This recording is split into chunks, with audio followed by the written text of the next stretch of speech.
Senatore Scavone, lei ha ritenuto di partecipare a questa convention e sostenere il progetto politico Popolari e Autonomisti, d'altronde lei al Senato ha anche un incarico importante.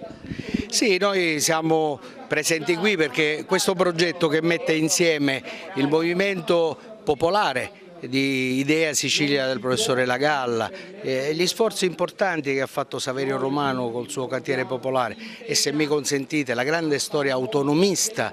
che ha avuto un grande presidente e che oggi sottolinea qui ad Agrigento l'importanza della politica, cioè della presenza sul territorio, del rapporto con la gente. Credo che abbiamo messo insieme la forza politica più significativa. Qui in terra di Agrigento io immagino che questa sarà certamente la prima lista, ma non è un dato di muscoli e di risultato elettorale, è piuttosto, come dire, il sottolineare l'abbraccio a uomini come Roberto Di Mauro che hanno dimostrato che con la politica della pazienza, la politica della concretezza, la politica della presenza del territorio,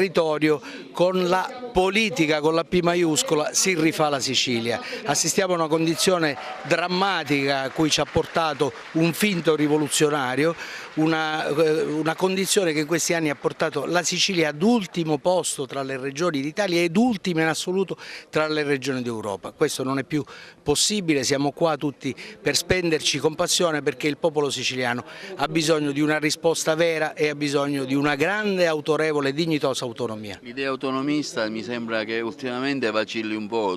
siamo un po' in controtendenza, noi stessi diciamo che è un cappio al collo, quando invece regioni come Barcellona, in Spagna, Catalogna, vediamo anche il Veneto, la Lombardia cercano invece di raggiungerla. Cosa sta succedendo, senatore? Ma guarda, io dico, noi abbiamo una grande storia, tra l'altro una tradizione definita per statuto, una classe politica forse incipiente non ha saputo affermare le ragioni della nostra terra. Penso solo all'accordo che il Presidente Crocetta ha fatto col governo centrale, che per la prima volta ci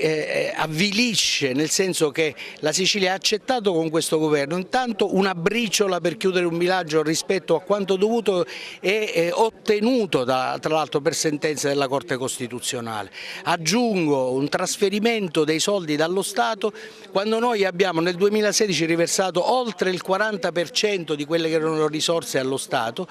in questo anno il 64% e a regime noi avremo solo il 71% di quelle che sono le risorse che normalmente vengono pagate in Sicilia. Questo camerierato nei confronti di un governo centrale non è più possibile, noi non ci stiamo, forse siamo stati antesignani dell'autonomia, abbiamo visto quello che avviene in Catalogna, quello che sta avvenendo anche in Italia. Il 22 ottobre 2 regioni ricchissime andranno a un voto popolare verso l'autonomia, io dico degli egoisti, quelli che hanno avuto di più, Lombardia e Veneto pretendono l'autonomia che è stata sottratta alla Sicilia.